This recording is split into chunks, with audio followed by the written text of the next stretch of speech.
ยุวันโนสุขังพลังอายุวัตโกธนาวัตโกสิริวัตโกยัสสะวัตโกภลาวัตโกวันนาวัตโกสุขวัตโกหนตุสัพพตาทุกขโลกปัจจเวลาสุขานันตุจุปัฏฐวาเนกาอันตรายาภิวินาสันตุจเตชะสาชยาสิทธิทานาลาภังโสติภาคยังสุขังพลังสิริอายุจาวันโนจะปุคังบุติจยะสวาตังวัสสะจะอายุจะชีวาสิทธิภวันตุเตภวันตุสัพพมังคลังรักขันตุสัพพเทวตาสัพพพุทธานุภาเวนะ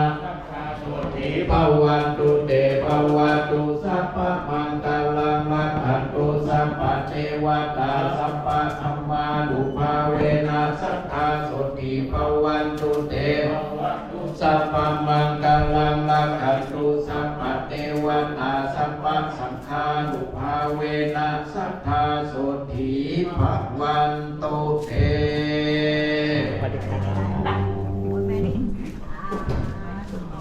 ต่อไป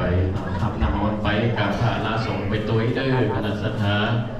อะระหังสัมมาสัมพุทโธภะคะวาพุทธังภะคะวันตังอภิวาเทมิ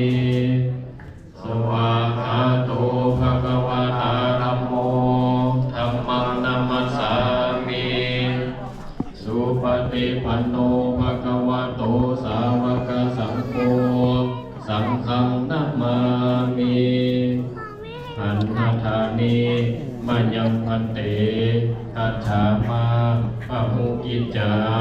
มัญญังภะมุกรณียายัสสานิตุเมกาลังมัญญทาสาธุพันเตสาธุพันเตสาธุพันเต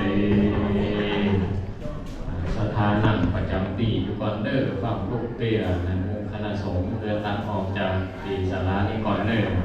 กับในน้ำคณะสงฆ์คณะสัทธาวันนาคอยนะครับขอ